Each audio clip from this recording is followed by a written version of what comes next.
Penemuan gunung emas di Provinsi Kivu Selatan Kongo dikaitkan dengan salah satu tanda-tanda datangnya hari kiamat. Bukan tanpa alasan, kemunculan gunung tersebut ditemukan setelah mengeringnya Sungai Efrat. Mengeringnya Sungai Efrat yang disusul kemunculan gunung emas ini telah disebutkan dalam sabda Rasulullah SAW. Meski lokasi ditemukannya gunung emas sangat jauh dari Sungai Efrat, Efrat adalah sungai yang mengalir dari timur laut Turki.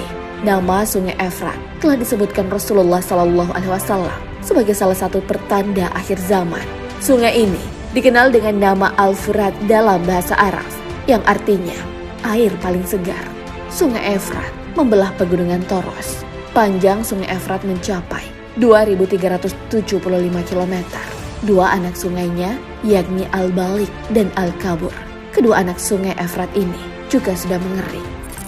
Rasulullah SAW pernah bersabda bahwa Sungai Efrat yang mengalir di 3 negara besar, Turki, Suriah, dan Irak itu, pada saatnya nanti akan menyingkapkan harta karun yang besar berupa gunung emas. Pada saat Rasulullah SAW memprediksi masa depan Sungai Efrat lewat sabdanya, wilayah subur di daerah Mediterania itu masih dikuasai oleh 2 kekuatan besar, yakni Persia dan Bizantium.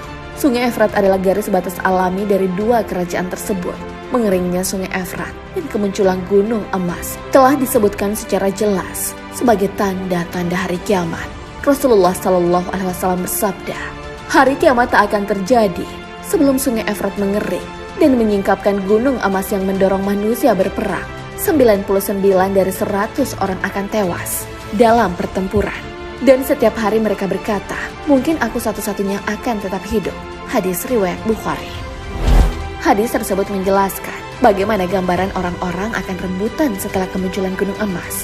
Hal inilah yang terjadi pada gunung emas di Kongo, di mana orang-orang berbondong-bondong menambang emas. Akibat dari muncul gunung emas di Kongo, sebagaimana yang disebutkan dalam hadis, masyarakat berebut untuk mendapatkannya. Saat masyarakat berebut emas, maka banyak orang yang berperilaku buruk. Perilaku buruk ini sebagai akibat dari kemunculan gunung emas. Imam Syamsul Haq Al-Azim Al-Abadi dalam kitab Aunul Ma'bud menjelaskan, larangan untuk mengambil emas tersebut adalah akan timbulnya fitnah dan pembunuhan. Padahal dalam hadis lain, Rasulullah SAW melarang siapa saja yang melihat kemunculan gunung emas tersebut untuk tidak mengambilnya sedikit pun. Diriwayatkan Abu Hurairah radhiyallahu anhu, Rasulullah SAW bersabda, segera saja Sungai Efrat akan mengering, lalu nampaklah gunung emas. Barang siapa yang menjumpainya, jangan diambil sedikit pun. Hadis riwayat Muslim.